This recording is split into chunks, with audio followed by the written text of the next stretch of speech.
todos, soy Ezcardan de nuevo. Estoy aquí para analizar nuevos suplementos de Feng Shui, pero antes permitid que os diga una cosa. Bueno, habréis visto que el canal ha estado un poco inactivo estas 2 últimas semanas. Bueno, he estado enfermo, he tenido una enfermedad de la laringe que me ha impedido hablar, pero bueno, ya estoy aquí de vuelta, así que vamos a volver a la técnica habitual de hacer reseñas, en esta ocasión con La sangre de los valientes y La semilla de la nueva carne. Vamos a empezar con La sangre de los valientes. Bien, La sangre de los valientes es el libro que nos habla de la coyuntura de Feng Shui del año 1850, en la cual nos viene a ver esta China que está en problema con la guerra del opio, problemas de colonización con los ingleses y todos estos elementos. Se basa poco después, 4 años después de la cesión de Hong Kong al Reino Unido. Y bueno, pues nos va a tratar este momento muy muy delicado de la historia imperial de China. Es una época, de hecho, probablemente dentro de la historia de China es una de las más fascinantes, con un montón de matices. Y bueno, en este manual de Feng Shui lo que intenta es un poco llevarnos a esta época. Está un poco simplificado, la historia es mucho más difícil, complicada este elemento. Como todo en Feng Shui intenta darnos esa imagen peliculera. Y bueno, pues esta película no es menos. Nos intenta transmitir ese elemento de Drunken Master o de Once Upon a Time China. Y es muy estereotipo, pero es que no es un defecto, es que el juego funciona así, ¿no? Bajo todas estas premisas jugables de enseñarnos todo desde el punto de vista del género del cine, no tanto desde el punto de vista histórico. Aún así, el primer capítulo, bueno, nos habla de la historia, nos habla bastante de la historia real, pero también nos va a hablar cómo la mano que guía intenta coger las riendas de China, de intentar recuperarla de la rueda, de la ascensión, que son los que tienen son los dueños de esta coyuntura. Aunque el libro habla de esta coyuntura, nos va a hablar casi todo de la mano que guía y muchos de esos problemas que tienen con la guerra de recuperar su país de esta facción que lo influencia todo. Tras hablarnos de todo esto, que además también se basa mucho en la esfera de mano que guía y de Kullo, el maestro perfecto, que es el fundador de la mano que guía, es una especie de filósofo, artista marcial muy muy sabio, considerado el mayor artista marcial del tiempo, es el maestro perfecto. Es un tipo que además lo tiene creído, pero es un personaje muy muy interesante, ¿no? Esta mezcla entre Sensei, Confucio, eh, y grandes filósofos orientales, pero claro, también desde una forma de vista egoísta y tremendamente violenta. La continuación que vamos a tener es un capítulo sobre filosofía oriental, también muy peliculero, ¿eh? No os imaginéis que esto pretende ser un libro de texto o un libro de historia, ¿no? Nos va a venir la filosofía con la que se cimenta la mano que guía, que básicamente es a través de 3 maestros, que es el maestro Chun Xiu, Confucio y Kuan Lo, pues que son los 3 maestros chinos que van a coger la filosofía. Entonces intentan crear aquí una especie de meta-ideología, religión muy muy extraña, que la verdad le queda bastante bien y muestra esta visión del mundo. Y además nos va a hacer un repaso en todas las facciones, los dragones, la mano que guía, los dragones, los comedores de loto, los moldeadores de la carne, todas las facciones, ¿no? Cómo están enfrentados con la mano que guía. La mano que guía además es interesante porque es una facción que no es del todo mala, o sea, los jugadores pueden llegar a tener tratos con ellas y estar a buenas, pero bueno, su filosofía quizás pueda crear conflictos con los jugadores, o sea, no son tan buenos como parecen. Se le pasa un poco lo mismo que los Jammers, que es una facción que los jugadores pueden llegar a tener cierta empatización, ¿no? Pero siempre desde el punto de vista de que el enemigo de mi enemigo es mi amigo. Porque realmente si ganan, los objetivos de esta gente no son tan altruistas como supuestamente son los jugadores, ¿no? Los jugadores pretenden salvar el mundo, el bien de la humanidad. Esta gente pretende eliminar la mano que diga concretamente, pretende quitar la influencia de los demás, pero más que nada para estancar el mundo, o sea, volverlo hacia lo que ellos creen que es correcto, ¿no? Los antiguos ideales chinos. Nos habla de los lugares de poder que tienen a lo largo de todo el mundo. Ya, bueno, que claro, el problema tendréis que saber cómo funciona un poco Feng Shui. En Feng Shui, las localizaciones no son solo geográficas, sino también temporales.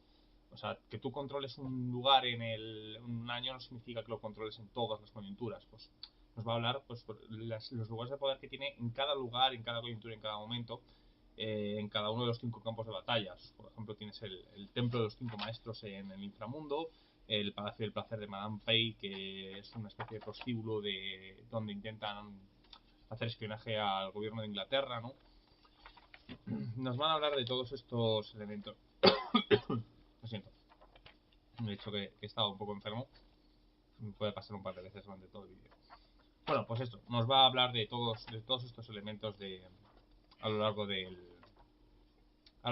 tiempo y de la geografía. Después nos van a hablar de las operaciones. Son todos los planes maestros, esos planes maquiavélicos que tienen, que es muy de Feng Shui. Feng Shui, los planes así súper locos, que llevan un montón de peña a lo largo de eras históricas, súper bizarros, súper complicados. Imaginaos que todo está gobernado por villanos de James Bond, pues esto ocurre. Por ejemplo, tienen cosas como, por ejemplo, la rebelión, los santuarios de rebelión Shaolin. Tienen, por ejemplo, una idea de que es crear una especie de organización secreta que intente que intentan captar a los familiares de los futuros gobernantes chinos. Entonces, pues un poco, si tú vas controlando esas familias desde que empiezan a nacerse, claro, tú puedes controlar el presente a lo largo de generaciones, ¿no? De pertenecientes a tu organización. Hacer, ya os digo, todo ese tipo de cosas. Es un capítulo muy interesante porque nos va a enseñar muy bien cómo funciona exactamente la guerra del tiempo, porque este libro a lo mejor no es tan bueno hablando de una facción, sino que este nos va a dar ideas de cómo funciona la guerra del tiempo. Es una cosa que tienen los libros de Feng Shui, aparte de explicarnos estas siempre van a meternos un pequeño detalle sobre algún elemento de la ambientación. Es una lástima, ¿no? Porque te obliga a un poco, si quieres jugar con la ambientación oficial, siempre desde el punto de vista de la ambientación oficial, te obliga un poco a coger todo. Si este a lo mejor es el más imprescindible, también es que fue el primero. Es un poco el más imprescindible para poder entender cómo funcionan algunos elementos un poco que están vagamente explicados en el básico, ¿no? Te abre una cantidad de conceptos e ideas muy muy buenas.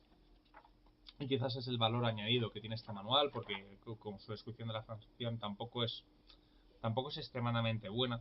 Es una facción que, pese a tener interesante, no tiene personajes muy emblemáticos, a base de Kuan Lo y algún maestro que mola bastante.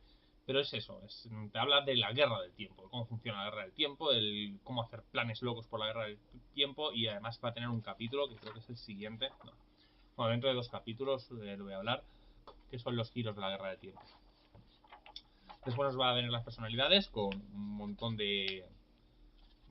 son casi 3 páginas de hablando de Kuan Lo, que es el maestro perfecto, que al fin y al cabo es el fundador, y de diversos personajes importantes de esta facción, incluidos los hermanos celestiales o los poderosos Shaolins de colores, ¿no? Los de la Orden de la Grulla, los de la Orden de tal, que es una especie de tropa de super élite dentro de esta organización de la mano que guía. Después van a venir ya las reglas para el jugador propiamente dicho, con nuevas clases de personaje. No está muy allá, la verdad. El arquero mola algo, ¿no? Pero tampoco le falta la gente de la Vega Dorada, que es esa organización secreta que os he dicho, que intenta coger a los policías.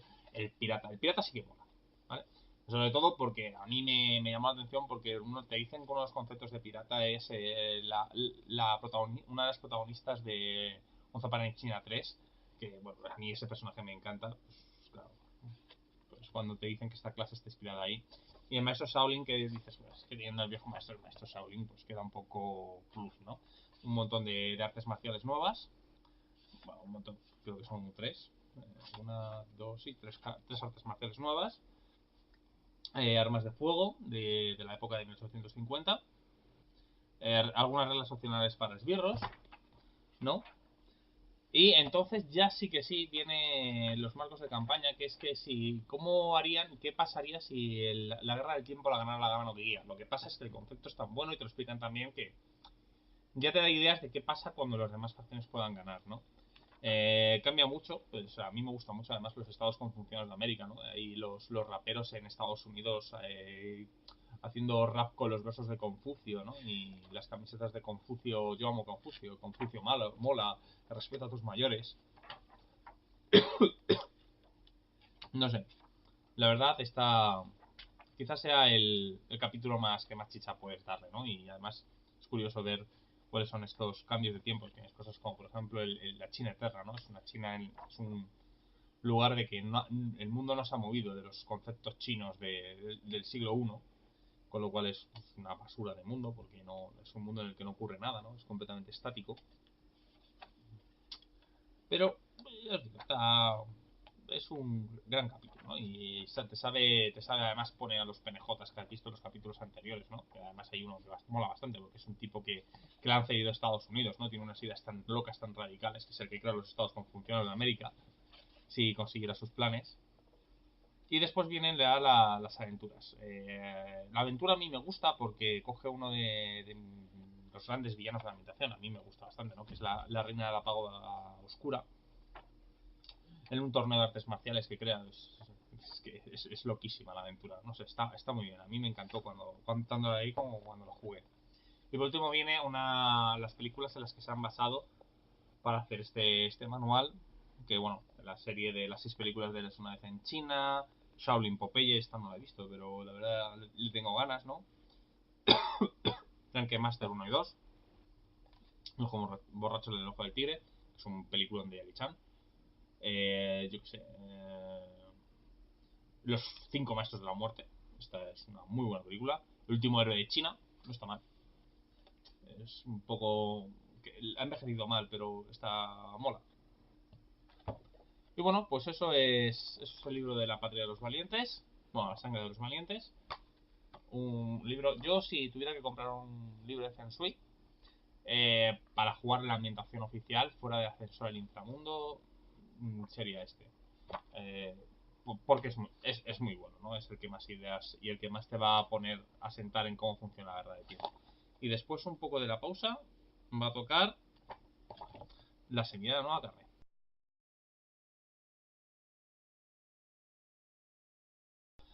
Bueno, La semilla de la nueva carne. La semilla de la nueva carne es el libro de la ambientación de ciencia ficción de Feng Shui. Y que nos presenta además los moldadores de la carne, luego los arquitectos de la carne, perdona, que es una de la facción. Si los de el pasado, los comedores del otro son los malos, los grandes malos de la ambientación, son los grandes otros villanos. O sea, todos los retorcidos que son los del pasado, pero inteligentes. Lo cual es una putada. Afortunadamente es la facción más débil, porque es la más reciente, es la última que se ha unido a la guerra del tiempo. Y además, al controlar el futuro, la ambientación más alejada en el tiempo, son tremendamente vulnerables. O sea, casi cualquier cambio en la historia a ellos les puede sentar mal. Eh, También es de decir que esta facción tiene una especie de. Está protegido por la historia o hay algo raro en la historia que no logra, porque todas las facciones, sobre todo la de los ascendidos, han intentado cargársela muchas veces, están modificando la historia. En cuenta que los ascendidos controlan casi toda la historia y no lo han conseguido. De hecho, lo único que han conseguido es retrasar su fundación 6 horas. Así que, bueno, os podéis imaginar que es una facción tremendamente complicada de afrontar. Y bueno, el libro de hecho empieza con una genialidad, que es la circular que te entregan cuando tú formas parte de esta facción. Porque claro, esto es una facción futurista y tiene cosas de. Parece una empresa. Y se gestiona bajo esa premisa, de que son una empresa y su empresa es controlar el tiempo. Entonces nos va a hablar de cómo funciona, ¿no? El alojamiento, la comida, cómo se viaja. En el futuro, los 3 grandes ministerios, que es el equipo del amor, el equipo de la paz y el equipo de la alegría, pues no tienen nada que ver aquí. No se han basado en absoluto. El buró no tiene nada que ver con el gran hermano. Cualquier coincidencia es. Pero es coincidencia, o sea, no tiene ningún tipo de gestión. Y bueno, nos van a hablar de las clases, ¿no? Por ejemplo, tienes el migrante del sexo libre, ¿no? Como el sexo está prohibido aquí en el futuro, pues bueno, pues hay gente que quiere poder follar, ¿no? Bueno, más que nada que el sexo está prohibido, lo que está prohibido es el tener relación con alguien de tu mismo aspecto social. O sea, tú, por ejemplo, 2 blancos no se pueden casar. Sí, tienen que ser siempre matrimonios mixtos de alguna forma, porque ellos opinan que la pureza racial es un problema en el futuro, porque es el que provoca descontento social. Entonces, si todo el mundo tiene mezcla de razas, si todo el mundo es nieto de un chino, un africano, un europeo, pues esa mezclanza, pues entonces crearás una raza humana única y entonces ya no tendrás problemas raciales, ¿no? Porque como todo el mundo tiene un cóctel sanguíneo tremendo, pues fíjate que esto no es malo, ¿no? Tú lees el buró y siempre dices, joder, esto es una excelente idea. Lo que pasa es que está súper retorcida, ¿vale? Y bueno, pues el militante del sexo libre es que, joder, yo quiero follar con quien me dé la gana, no meramente con lo que te dice. Dicen que qué pasa cuando tienes gente que quieres coger la plantilla para otros grupos étnicos, por ejemplo, yo qué sé, ¿quieres poder practicar artes marciales con libertad? Pues bueno, pues está un grupo. ¿Quieres poder casarte con gente de tu mismo sexo? Aunque no tienen muchos problemas con gente de tu mismo sexo, ¿no? Porque como puedes congeniar genéticamente y otro tipo de cosas, pues bueno. Pero prefieren matrimonios mixtos, ¿no? Por aquello de qué dirán. Tienes el vagabundo, el consumidor al límite, que es básicamente es un tipo que se pasa en el cubículo todo el día y entonces un día pues dice, estoy harto de todo el mundo, voy a coger mi bala de acero y voy a reventarle la cabeza a mi jefe. Pues es este. Mis amigos hacen bromas de que yo soy este personaje de la vida real. El cerebro criminal, ¿no? Que es una persona que se dedica, yo que sé, a evitar que la gente sea desafiada de los bancos, ¿no? De dar comida a los niños y se dedica a hacer que la gente se lo lleva a gente que está en la pobreza a lugares donde tiene más oportunidades. Es un auténtico genio criminal, ¿no? Me encanta la frase que tienes, ¡guajaja! Vosotros, necios de orden público, no sois más. Comparados con el Doctor Diabolus, cuando se haya pisoteado el buró con mi bota gobernaré el mundo. Y ves, eres malo hasta la ceja, lo has hecho todo, has pasado tabaco y bebida al contrabando, dirigido granjas de ojos y juegos de cartas flotantes, robado armas y vendido a los grupos de resistencia. Quizás también has escondido libros de historia censurados o ayudado a los prisioneros fugados a conseguir que les quiten la cirugía cerebral ordenada por un juez. ¿No? Es una persona completamente diabólica.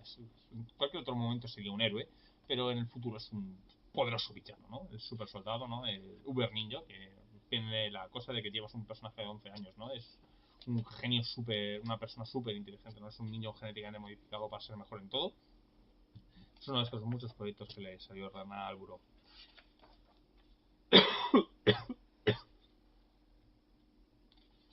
Bueno, a continuación viene la segunda circular, porque una vez que tienes ya la gente de corrupción, te las mandas a esos sitios, ¿no? Y lo siguiente ya, que es el nosotros contra ellos, ¿no? Nos va a hablar un poco de cómo se enfrenta esta gente. Entonces, el capítulo esto es muy interesante, ¿no? En todos los capítulos va a abrir una circular. Pues esta es la circular que se entrega a la gente que va a 1996, diciendo lo que tienen que no tienen que hacer. Porque claro, una cosa que te dicen que esta gente tiene un problema, claro, su cultura es tan opresiva en algunas cosas y tan rara en otras, que cuando su gente viaja suele coger ideas raras, ¿no? Y han descubierto un problema, que es su mayor índice de, de excepciones y de tradiciones viene porque la gente, sobre todo en 1996, ¿no? Y ocurre en un lugar muy concreto, que es el McDonald's, ¿no? Pues cuando la gente come comida, aunque sea una mierda como la del McDonald's, pero claro, el poder comer comida, pues ya supone un problema para, joder, diciendo, joder, es que esta gente come comida, o sea, porque como yo puré una puta lata, pues entonces es incómodo, ¿no? Entonces te aconsejan no comer, no ver la tele, ¿no? Otro problema que tienes es el canal porno, ¿no? Ese es un problema muy grave también en el futuro. Y ese tipo de cosas. Pues nos va a hablar un poco cómo funciona el 2056, ¿no? Y también es muy curioso, ¿no? Porque te dicen el punto de vista que tiene una persona del 2056, bueno de su mundo y malo del 96. Y luego una persona del 96 es que tiene bueno tiene el 96 y qué malo tiene el 2056, ¿no? Es un choque cultural muy interesante. Yo os digo, es un capítulo divertísimo. El libro entero es divertido, ¿eh? Probablemente sea el peor, pero es divertido. Te ríes leyéndolo, que es cosa mala. Y además, si quieres ambientar en el futuro, que la verdad no es muy allá, pero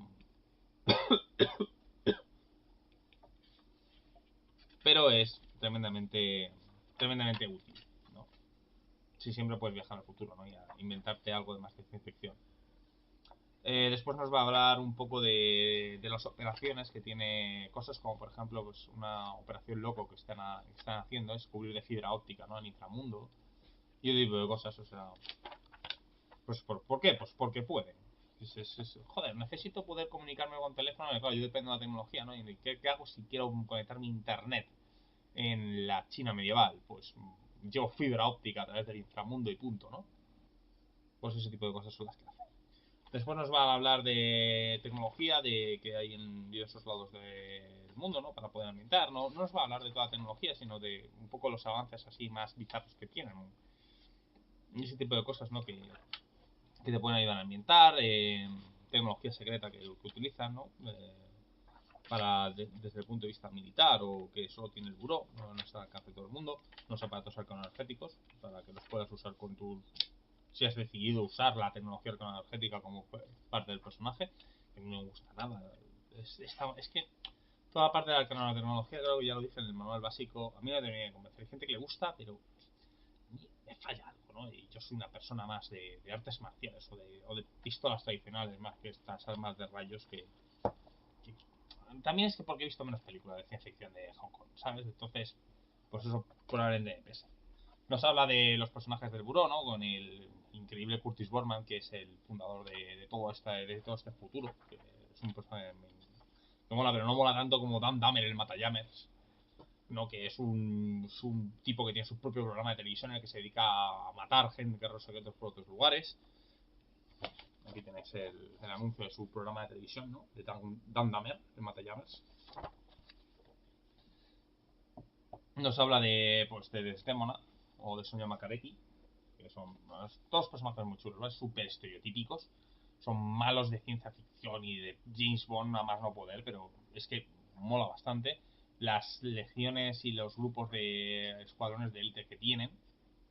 Nos hablan un poco de los 10 lugares después el siguiente capítulo nos habla de los 10 lugares mejores para enfrentarte en para enfrentarte en el 2056. Son cosas raras, ¿no? Como por ejemplo la solar, por ejemplo Noruega. Te dicen que está el enorme problema noruego porque claro, en cierto momento dado pues un grupo de vikingos se perdió en algún lugar del tiempo y terminaron llegando a Noruega y claro, por algún motivo se activó un montón de piedras místicas en Noruega que hacen que la tecnología no funcione y desde entonces ahí hay dragones y vikingos locos que se dedican a destrozarlo todo en gloria del Valhalla. Pues estas cosas locas que pasan en Feng Shui, ¿no? Fortalezas aéreas, ¿no? Además, puro estilo SEAL de los Vengadores. Tienes el museo con enormes bichos que han capturado de otras épocas. Es una especie de museo temporal con cosas como, por ejemplo, el enorme pene de un dios Oni que vuela y por algún motivo es malvado y tiene sus propios planes. Pues está aquí y bueno, es la típica barra basada, ¿no? O sea, yo pensaba que estas cosas no existían hasta que empecé a ver alguna de estas películas que realmente estas cosas pasan, ¿no? Nos hablan, por ejemplo, de un plató de televisión, porque ellos tienen un programa que es como el precio justo, ¿no? En el que lo que pasa es que aquí les dan armas a todo el mundo y entonces dicen, bueno, pues el que logre sacar el carrito de la compra del supermercado, ¿no? Pues se lleva todo. Pues, pues lugares que son así, o sea, tampoco te van a disfrutar. Y después tienen dos aventuras, la verdad son bastante del montón. A mí no me gustaron especialmente, ¿no? Y fíjate que en una se llama hasta cómo y fíjate que en una viene hasta cómo destruir el Vaticano, ¿no? Que pues, el título no tiene nada que ver con leer vagamente, ¿no? Con el título. Yo os digo, es un libro que principalmente el valor que tiene es lo que te puede reír leyéndolo, porque quizás es el que menos utilidad le vas a dar cuando tú juegues a Feng Shui. Es una lástima por eso, ¿no? Pero bueno, está bien. Yo, la verdad, es algo que puedo aconsejar y que mola. Está divertido de leer. Y bueno, por aquí hemos terminado. Ya en el siguiente programa ya analizaré el último suplemento de Feng Shui que salió en español y además haré una pequeña reseña de un par de suplementos que salieron en inglés de esta línea. Pero bueno, soy Ezcardan, nos vemos.